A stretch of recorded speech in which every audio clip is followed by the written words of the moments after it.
নমস্কার। The power of astrology Sumanta ji Chowdhury আমার এই ইউটিউব চ্যানেলে আপনাদের সবাইকে স্বাগত।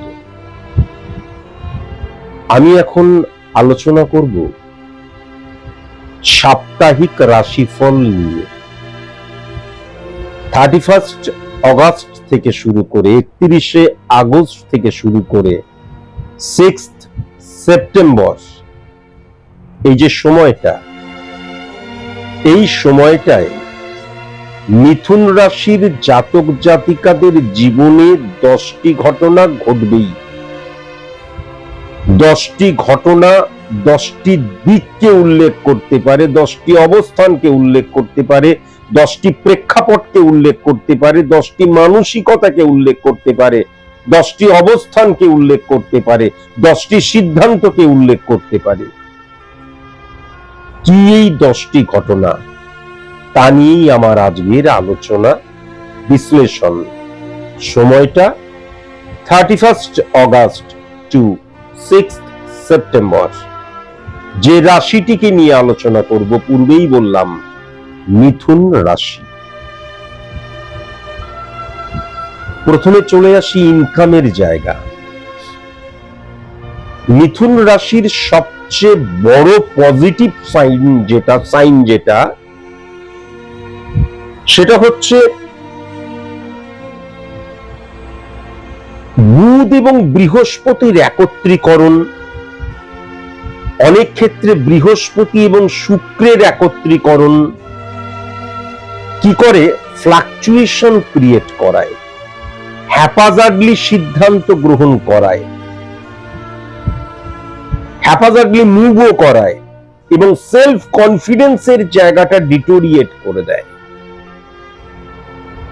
যেটা কিন্তু পূর্বেও যখন আমি মিথুন রাশি নিয়ে আলোচনা করেছিলাম তখন কিন্তু আমি বহুবার বলেছি, যেটা পুরোপুরি না হলেও প্রায় 70% কিন্তু পরিবর্তন হয়ে যাচ্ছে বা গেছেও। আমি যেটা যখন বুধাদিত্য যোগ নিয়ে আলোচনা করেছিলাম তখন বলেছিলাম যে যখনই বুধের ট্রানজিট হয়ে যাচ্ছে তখনই কিন্তু এই পরিবর্তনটা অত্যন্ত জোরালো হচ্ছে। কি?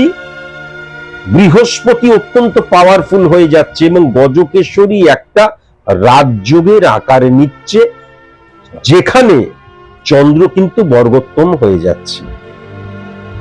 সুতরাং সোর্স অফ ইনকামের দরজাগুলো খুলে যাবার জায়গা লক্ষ্য করা যাচ্ছে। ইম্পর্টেন্ট ফ্যাক্টর, আমি যেরকম উপার্জন করছিলাম, অবশ্যই এবং অবশ্যই success is the maximum utilisation of ability that you have. সফলতার উপযুক্ত তোমাকে হতে হবে। কার দ্বারা? পুজো করার দ্বারা, মানত করার দ্বারা, জাগ্রত মন্দির মসজিদ গির্জায় ঘোরার দ্বারা। God is dedication, combination of all relation thinkings. আমাদের ভেতরেই ঈশ্বরের বাস, আল্লাহর বাস, গডের বাস। বাইরের প্রকাশকে আমি মেনে নিই না, কে মানে না মানে আমার দেখে লাভ নেই। তাহলে মাথায় রাখার প্রয়োজন আছে, যা কিছু করতে হবে কর্মের দ্বারাই করতে হবে। আমরা সো কল্ড যাদেরকে ভগবান বলি তারাই বলেছেন, সৌ কর্ম সা নিন্দতি সা প্রভেদ সুচিতা ত্যাজ্যতি প্রাণ পাপিস্তা প্রৌনিস্বাদৌরিব্য সুচিব সৌভাং সার্বা। আমরা যাদেরকে ঈশ্বর মনে করি তারাই বলেছেন, দৃত্য দুর্বাত্তাস্ত্যত্রা প্রাপ্য প্রকৃত্তানৈরত্তং নৃতিনোত্তা নৃত্যে উরত্তাজ্জাইয়তকৃত্তা আনন্দ নিঃসত্তাবাতিরতৈয়ত্তা। সমাজ, রাষ্ট্র, দেশ, ব্যক্তি কেন্দ্রিক মানুষ মনোভাব সবকিছু পরিবর্তিত হয় কর্মের মধ্যে দিয়ে। আমি বলছি না তো এটা। তাহলে এই যে অপরচুনিটি ক্রিয়েট হচ্ছে, সুযোগটা ক্রিয়েট হচ্ছে, সেটাকে কর্মের মধ্যে দিয়ে পজিটিভ অর্থে ইমপ্লিমেন্ট করতে হবে। সোর্স অফ ইনকামের জায়গাটা টেরিফিক টেরিফিক টেরিফিক। যদি সঞ্চয়ের জায়গাটা লক্ষ্য করা যায়, ওয়েস্ট অফ মানির জায়গাটা কিন্তু মিথুন রাশির জাতক জাতিকাদের লক্ষ্য করা যাচ্ছে না। আমি অর্থ ইনকাম করছি, আমার সন্তানদেরকে ভালো কোনো স্কুলে বা কলেজে অ্যাডমিশন করাতে হবে, বা আমার বাবা মা অসুস্থ, তাদেরকে ট্রিটমেন্ট করাতে হবে, বা আমার মাথার উপর ছাদ নেই, ভাড়া বাড়িতে থাকি, একটা বাড়ি করতে হবে, একটা ফ্ল্যাট ক্রয় করতে হবে। তাহলে এর পেছনে যখন আমি অর্থ খরচ করছি, সেটা ওয়েস্ট অফ মানি নয়। এই জায়গাটা কিন্তু মারাত্মক লক্ষ্য করা যাচ্ছে। আমি অর্থ নষ্ট করছি না, কিন্তু অর্থ আমি ধরে রাখতে পারছি না। এমনও হতে পারে আমার হাতে যখনই অর্থ আসছে, আমি বিজনেসের প্রোডাক্টটাকে আরো বাড়াচ্ছি, স্টক করে রাখছি, গোডাউন ক্রিয়েট করছি, সেখানে স্টক করে রাখছি, ব্রাঞ্চ তৈরি করছি, প্রয়োজন 2-3টে সাবঅর্ডিনেট নিচ্ছি। হতেই পারে এই জায়গাগুলো, হতে পারে না, এই জায়গাগুলোই কিন্তু আমি লক্ষ্য করতে পারছি। হাতে অর্থটা কিন্তু ধরে রাখার জায়গা লক্ষ্য করা যাচ্ছে না। ইম্পর্টেন্ট একটা ফ্যাক্টর চলে আসছে কি, মিথুন রাশির সাপেক্ষে কিন্তু শুক্র এবং মঙ্গলের একত্রীকরণ মারাত্মক জোরালো বা দাবিদার হয়ে উঠছে। ফাটকা রিলেটেড জায়গাটা কিন্তু লক্ষ্য করা যাচ্ছে। ফাটকা রিলেটেড জায়গাটা 8 নাম্বার ঘরের অধিপতি গ্রহ যখন উচ্চস্থ অবস্থায় থাকে, বা যখন 8 নাম্বার ঘরে যে ফিজিক্যালি যে প্ল্যানেট গুলো বসে রয়েছে, তাদের যখন দশা অন্তর্দশা স্পট ইমপ্লিমেন্টেশন ছকের মধ্যে আসে, তখন কিন্তু যে ফাটকাটা সৃষ্টি হয়, সেটা গঠনমূলক ফাটকা। কোনো কাজ আটকে ছিল, সেই কাজটা হয়ে গেল। বা দেখা যাচ্ছে যে আমার প্রাপ্তি, হঠাৎ করে কোনো জায়গা থেকে আমি অর্থ পেয়ে গেলাম। এই জায়গাগুলো কিন্তু প্রবল মাত্রায় লক্ষ্য করা যাচ্ছে। এখন ইম্পর্টেন্ট ফ্যাক্টর যেটা দেখা যাচ্ছে, সেই ফাটকার কথা কিন্তু এইখানে নয়। যখনই আমার শুক্র এবং মঙ্গলের একত্রীকরণ সৃষ্টি হয়, তখন কিন্তু অনেক সময় অর্থের ভীষণ প্রয়োজন। বুঝলে, একটা লটারির টিকিট কাটি, বা দেখা গেল লটারির টিকিট নেশা হয়ে গেল, জুয়া, সাট্টা, ফাটকা রিলেটেড যে যে স্থান রয়েছে সেগুলোকে একবার করে চেক করছি, ওয়েস্ট অফ মানি। বা দেখা যাচ্ছে আমার কর্মক্ষেত্রে ফাটকার প্রবণতা সৃষ্টি হচ্ছে, কারোর দ্বারা ইনসিস্ট হয়ে গিয়ে ইলিগাল অ্যাক্টিভিটিসে জড়িয়ে গেলাম, সেটাও কিন্তু লক্ষ্য করা যাচ্ছে। সার্ভিসের ক্ষেত্রে যেটা দেখা যাচ্ছে, টেরিফিক সময়, বিশেষ করে যারা তোমরা ইন্টারভিউ দেবে, যারা তোমরা চাকরি পাওয়ার জন্য নিজেদেরকে প্রস্তুত করছো, কিন্তু শনি যখন উচ্চস্থ হয়ে থাকে এবং শনি রবির একত্রীকরণ যখন বিপরীত রাজ্য সৃষ্টি করে, বা রাজ্য সৃষ্টি না করেও শনি যখন উচ্চস্থ হয়ে থাকে, রবি এবং শনির নেগেটিভ ফাংশন তখন ক্রিয়েট হয় না। তখন কিন্তু যতই রবি তোমার নিজস্ব ছকের মধ্যে পাওয়ারফুল হয়ে থাকুক, বেসরকারি সেক্টরে চাকরির প্রবণতা, আইটি সেক্টরে, কর্পোরেট দুনিয়াতে, যেখানে প্রতি মুহূর্তে চ্যালেঞ্জ গ্রহণ করতে হচ্ছে, প্রতিযোগিতা রয়েছে, পরিশ্রম করতে হচ্ছে, 10টা 5টা ডিউটি নয়, অফিসে যাচ্ছি কখন ফিরবো কোনো ঠিক নেই। এই জায়গায় কিন্তু দারুণ উন্নতি আমি চাকরি পাওয়ার ক্ষেত্রেও লক্ষ্য করতে পারছি, যারা এই ধরনের কাজ করো তাদের ক্ষেত্রেও লক্ষ্য করতে পারছি। আমি একটা কথা এই প্রসঙ্গে জানিয়ে রাখি, যারা তোমরা কম্পিউটার ইঞ্জিনিয়ার, কম্পিউটার ইঞ্জিনিয়ারিং এই নিয়ে যারা তোমরা এই কম্পিউটার রিলেটেড যারা তোমরা চাকরির কথা ভাবছো, ভেরি ভেরি কসাস এবং কনসাস। কেননা কম্পিউটার বেস, বিশেষ করে কম্পিউটার ইঞ্জিনিয়ার যারা, এআই শেখা কিন্তু মারাত্মক নেসেসারি হয়ে যাচ্ছে। তা না হলে কিন্তু সাডেনলি অকস্মাৎ ডিটোরিয়েট করে যেতে পারে, ফ্লাকচুয়েশন ক্রিয়েট করতে পারে, বা অনেক সময় কাজ পর্যন্ত চলে যেতে পারে। এআই কে কিন্তু সেক্ষেত্রে ইগনোর করা যাবে না, বিশেষ করে কম্পিউটার ইঞ্জিনিয়ার যারা। যেমন আরেকটা কথা আমি অবশ্যই বলবো, সাবঅর্ডিনেট সাপোর্টের জায়গাটা মারাত্মক লক্ষ্য করা যাচ্ছে, এবং আমার যে কলিগস দু একজন হয়তো ওই দেখবি আর জ্বলবি লুচির মতন ফুলবি সেইটা হবে, কিন্তু সাপোর্টিভ জায়গা লক্ষ্য করা যাচ্ছে। দুটো ফ্যাক্টর কাজ করছে। একটা হচ্ছে তোমার ইগো প্রবলেমের জন্য কি হবে জানো, আমি আমার গদি, আমার চেয়ার, আমার টেবিল, আমার কেবিন ছাড়া বাইরে বেরোবো না, আইডেন্টিটি ক্রাইসিস। আমার সাবঅর্ডিনেটদের সাথে বসে একতলায় যদি মুড়ি চানাচুর চপ খেতাম, তাহলে তাদেরকে দিয়ে ডবল কাজ করিয়ে নেওয়া যেত। আইডেন্টিটি ক্রাইসিসের ফলে বসের সাথে, অর্গানাইজেশনের সাথে, সংস্থার সাথে কোরিয়াল রিলেশন অকস্মাৎ ব্রেক হতে পারে। দেখা যাচ্ছে কোনো কিছু কম্প্রোমাইজ করতে হচ্ছে, তুমি করছো না, আর্গুমেন্টে জড়িয়ে পড়তে পারো, অ্যাডজাস্টমেন্টের জায়গায় যাচ্ছ না। এটা কিন্তু লক্ষ্য করা যাচ্ছে, ভেরি ভেরি কনসাস এবং কনসাস। আমার আজকের এই আলোচনাটা পরিপূর্ণভাবে সার্বিক মতে আলোচনা। কেন সার্বিক মতে আলোচনা? তার কারণ আমাদের পশ্চিমবঙ্গে যদি মিথুন রাশির জাতক জাতিকাদের লক্ষ্য করা যায়, কয়েক লক্ষ মিথুন রাশির জাতক জাতিকা আছেন। প্রত্যেকের date of birth, time of birth, place of birth এক নয়, সুতরাং জন্ম ছক এক নয়, সুতরাং ফর ইমপ্লিমেন্টেশন ছক এক নয়। প্রত্যেকটা মানুষ যেহেতু আলাদা, কালপুরুষ ছকও আলাদা। তাহলে তুমি যদি নিজের সম্পর্কে জানতে চাও, 7 দিনের জন্য নয়, নিজের জীবন নিয়ে, তাহলে অবশ্যই কিন্তু সায়েন্টিফিক অ্যাস্ট্রোলজারের কাছে যাওয়া বাধ্যতামূলক। এখন পশ্চিমবঙ্গে সবাই বলে আমি সায়েন্টিফিক অ্যাস্ট্রোলজার, আমি সায়েন্টিফিক অ্যাস্ট্রোলজি করি। সায়েন্টিফিক অ্যাস্ট্রোলজার কখনো জন্মছক দ্বারা প্রেডিকশন করেন না। জন্মছক এবং স্পট ইমপ্লিমেন্টেশন ছককে ট্যালি করে তিনি প্রেডিকশন করেন। প্রশ্ন তো আসতে পারে যে জন্মছক দ্বারা কেন প্রেডিকশন করা হয় না? আমি যখন একজন অ্যাস্ট্রোলজারের কাছে যাচ্ছি, তখন আমার 20 বছর বয়স, 30 বছর বয়স, 40 বছর বয়স, 60 বছর বয়স, 70 বছর বয়স।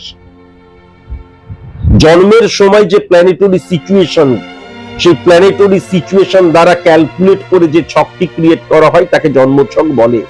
আমার বয়স দেখা গেল 40 বছর, 50 বছর, 60 বছর, 70 বছর অথবা 20 বছর। তাহলে 20 বছর আগেকার, 40 বছর আগেকার, 50 বছর আগেকার, 60 বছর আগেকার যে প্ল্যানেটরি সিচুয়েশন দ্বারা ক্যালকুলেট করে যে ছকটি ক্রিয়েট করা হয়েছিল, যাকে সো কল্ড আমরা জন্মছক বলি, তার দ্বারা 20 বছর পরের বা 40 বছর পরের বা 50 বছর পরে আমার এখন কি প্রবলেম হচ্ছে বোঝা যাবে তো?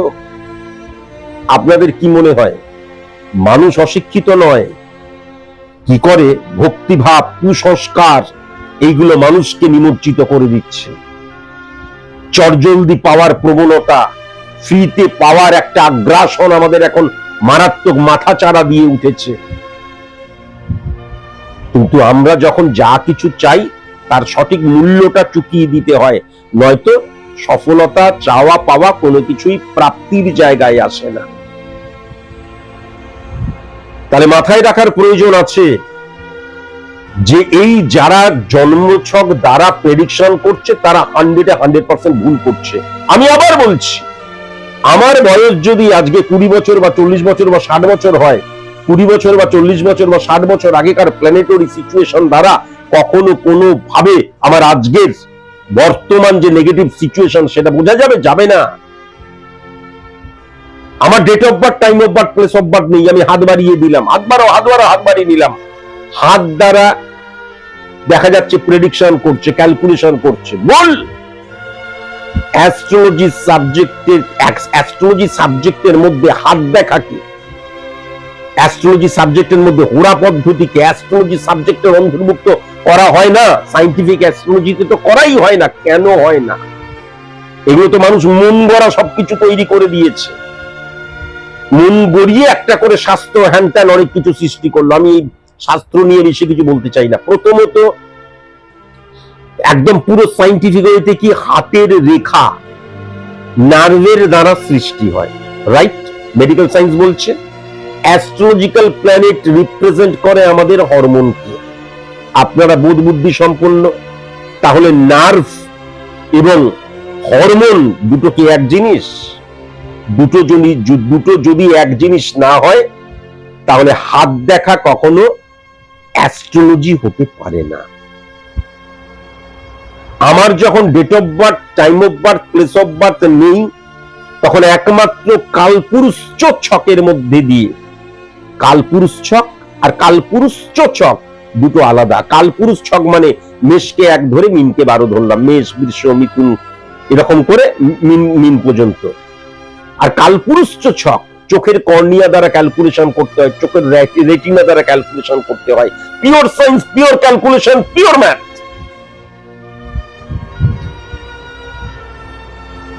তাহলে মাথায় রাখার প্রয়োজন আছে আমি কার কাছে যাচ্ছি। তিনি আদৌ অ্যাস্ট্রোলজার তো? তিনি মন গড়া বানিয়ে বুনিয়ে বলে দিচ্ছে না তো? এটা জানা প্রয়োজন আছে। আমার কাছে যদি আসতে হয় 3টে নিয়ম আছে, ফলো করতে পারলে আসবেন, নয়তো আসবেন না। এক্সট্রিমলি সরি টু সে, প্রথম নিয়মের ক্ষেত্রে আমি কিন্তু সেলিব্রিটিদের প্রেডিকশন করি না। এক্সট্রিমলি সরি টু সে, আমি কিন্তু পলিটিশিয়ানদের প্রেডিকশন করি না। হাতের মধ্যে যারা জেমস্টোন পরেন, জেমস্টোনকে যারা রেমিডি বলে মনে করেন, টুকটাককে যারা রেমিডি বলে মনে করেন, বশীকরণকে যারা রেমিডি বলে মনে করেন, কালা জাদুকে যারা রেমিডি বলে মনে করেন, টোটকাবাজিকে যারা রেমিডি বলে মনে করেন, তারা কখনো আমার চেম্বারে আসবেন না। আমার চেম্বারের দরজা আপনাদের আসার জন্য, ফরএভারের জন্য ক্লোজ। জীবন কখনো যেন জীবনের সাথে কম্প্রোমাইজ না করে, কেননা আমাদের কিন্তু রিটেক করার কোনো সুযোগ, অপশন নেই। আমাদের জীবনে রিটেক করার কোনো অপশন নেই কিন্তু। সুতরাং আপনি যদি এতটাই সিরিয়াস হন, তার কারণ আপনাকে জানা প্রয়োজন আছে যে একজন অ্যাস্ট্রোলজার প্রেডিক্টর, বিশেষ করে একজন সায়েন্টিফিক অ্যাস্ট্রোলজার প্রেডিক্টর, সমাজসংস্কারক নয়।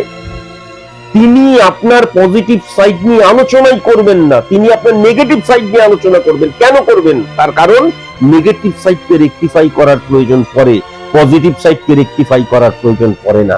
আপনি নেগেটিভিটি শুনলেন, শুনে বাড়ি চলে গেলেন, তারপর ভাগ্যে যা আছে তাই হবে, ও ভগবান না চাইলে গাছের পাতা পর্যন্ত হেলে না। বাস বিশ্বাস করুন, ভক্তি করুন, কুসংস্কারে আচ্ছন্ন হন, কোনো যায় আসে না। আপনি আমার চেম্বারে আসবেন না, এটা বলে দিলাম। আমার চেম্বারে যদি আসতে হয় এতটাই সিরিয়াস হয়ে আসবেন যে যুদ্ধকালীন তৎপরতায়, আমি আমার নেগেটিভিটি ফাইন্ড আউট করলাম, জানলাম, এবার শর্ট আউট করার জন্য যুদ্ধকালীন তৎপরতায় বাই হুক বাই ক্রুক, দরকার হলে ঘটি বাটি বিক্রি করে হলেও আমি আমার নেগেটিভিটিকে অফ করবো। এতটাই সিরিয়াস যদি হন তবেই আসবেন, otherwise not. Extremely sorry to say, বলতে আমার ভালো লাগছে না, কিন্তু একটা কথা বলতে হচ্ছে। আমার অফিস নাম্বারে ফোন করে এখন আমি দেখছি অনেকেই বলছে, আচ্ছা স্যার আমাকে দেখবেন তো, আমার প্রেডিকশন করবেন তো, আমি তো মুসলিম। একজন ডাক্তার বাবু যখন চিকিৎসা করে তখন হিন্দু না মুসলিম দেখেন? দেখেন না, নোবেল প্রফেশন। একজন আইনজ্ঞ, উকিল, তিনি কি হিন্দু মুসলমান দেখেন? দেখেন না। একজন শিক্ষক, তিনি যখন পড়াচ্ছেন তখন কি হিন্দু মুসলমান দেখেন? দেখেন না। Noble profession, one of them, তাদের মধ্যে একটি কিন্তু সায়েন্টিফিক অ্যাস্ট্রোলজি। তাহলে সায়েন্টিফিক অ্যাস্ট্রোলজার হিন্দু মুসলমান দেখবে? আমার লক্ষ লক্ষ মুসলিম স্টুডেন্ট রয়েছে যারা আমার সন্তান, আমি আমার স্টুডেন্টদের সন্তান বলে মনে করি। তাদেরকে গিয়ে জিজ্ঞেস করুন না আমাকে তারা কি বলে মনে করে, বাবা বলে মনে করে। তাহলে আমাকে না জেনে দু একটা অনুষ্ঠান দেখে ফোন মেরে দিলাম বুকিং নাম্বারে। আর আরেকটা কথা বলে রাখি, অনেকে কিন্তু আঙ্কেল, অনেকে কিন্তু বাবা, অনেকে বাবাজি, গুরুজি। আমি স্যার সুমন্ত জি চৌধুরী, সারা বিশ্বের মানুষ এই নামে আমাকে চেনে। সারা বিশ্বের মানুষ, এমনকি পশ্চিমবঙ্গের মানুষ প্রমাণ দিতে পারি, তারাই বলেছে আপনি গড অফ অ্যাস্ট্রোলজি। আমি নিজে বলিনি, নিজে ট্যাগটা লাগাইনি। সুতরাং আমি কারোর বাবা নই, কারোর দাদা নই, কারোর ভাই নই, কারোর আঙ্কেল নই, কারোর জ্যাঠা নই। আমি কেবল স্যার সুমন্ত জি চৌধুরী। সাদা কাগজ হয়ে যদি আমার কাছে আসতে পারেন আসবেন, তা নাহলে পশ্চিমবঙ্গে অনেক অ্যাস্ট্রোলজার আছে, তাদের কাছে যাবেন।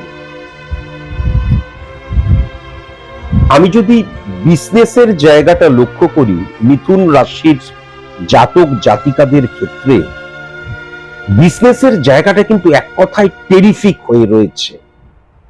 প্রবলেমটা কি হচ্ছে, প্রচুর অপরচুনিটি সৃষ্টি হওয়ার ফলে মিথুন রাশির জাতক জাতিকারা বুঝে উঠতে পারবে না কোনটা লিগেল কোনটা ইললিগেল, বা তারা লিগেল বিজনেস করছি মনে করেই বা লিগেল পথ ভেবেই তারা ইললিগেল অ্যাক্টিভিটিস এর সাথে কিন্তু জড়িয়ে যেতে পারে।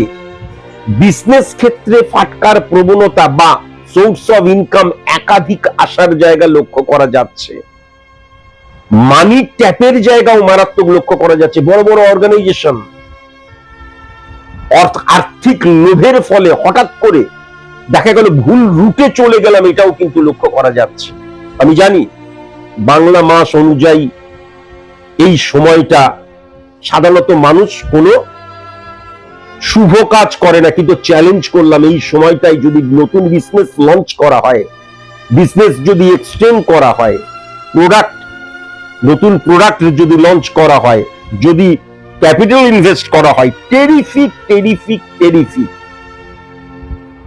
পার্টনারশিপ বিজনেস যদি হয় তাহলে একটু সমঝোতা, কম্প্রোমাইজ, অ্যাডজাস্টমেন্টের ভীষণ প্রয়োজন আছে।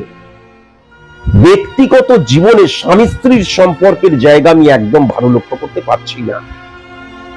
ব্যক্তিগত জীবনে সবকিছুই আছে, কিন্তু স্বামী স্ত্রীর সম্পর্কের মধ্যে রেসপেক্টের জায়গা, স্বামী স্ত্রীর সম্পর্কের মধ্যে বোঝাপড়ার জায়গা একদম পজিটিভ নয়।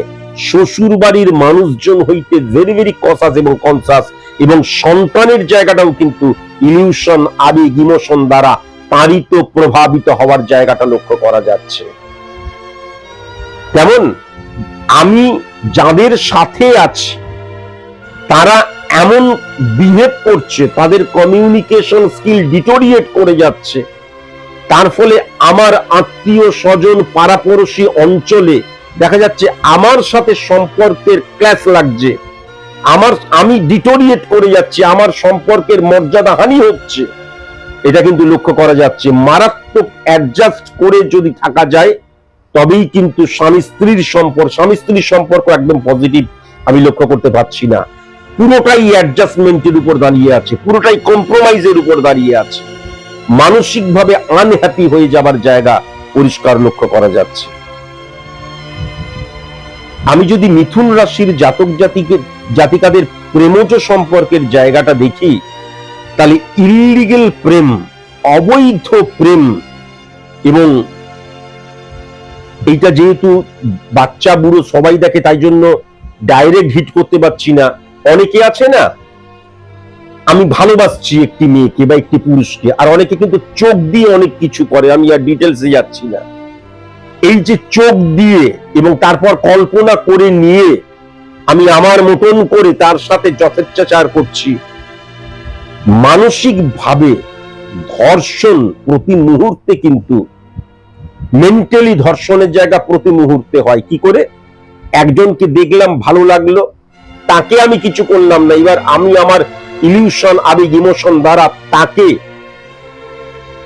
আমার যা কামনা, আমার যে রিপুর প্রবণতা তার উপর ইমপ্লিমেন্ট করছি। আমি আমার যে কনসাসলি, মানে আনকনসাস মাইন্ডে নয়, কনসাসলি কিন্তু করছি।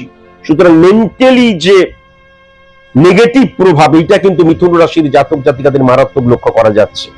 18 বছরের একটা মেয়ের সাথে 40 বছর 50 বছর একটা, মানে কি বলবো, মানে পুরুষ মানুষের হঠাৎ করে প্রেম হতে পারে। অপোজিট ভাবে দেখা গেল যে একটা 20 বছরের ছেলের সাথে 40 বছরের মহিলার প্রেম হয়ে গেল, মেন্টালি বা এমনি প্রেম হয়ে গেল, বা দেখা যাচ্ছে দুজনেই বিবাহিত, দুজনকে ভালো লাগতে শুরু করলো, প্রেম হয়ে গেল। এই ধরনের প্রেমের জায়গাটা কিন্তু মারাত্মক লক্ষ্য করা যাচ্ছে। আর প্রেমজ সম্পর্ক চলছিল, সেটা এগিয়ে চলেছে, সেক্ষেত্রে কিন্তু লয়াল হওয়ার, সততার অভাবের জায়গা প্রেমিক প্রেমিকাদের মধ্যে লক্ষ্য করা যাবে। তেমন প্রেমজ বিবাহ নিয়ে কখনোই কোনো চিন্তা ভাবনা করা উচিত নয়, দেখে শুনে বিবাহ নিয়েও চিন্তা ভাবনা করা উচিত নয়। শত্রুতার জায়গা যেটা লক্ষ্য করা যাচ্ছে, উত্তর দিক হইতে ভেরি ভেরি কসাস এবং কনসাস,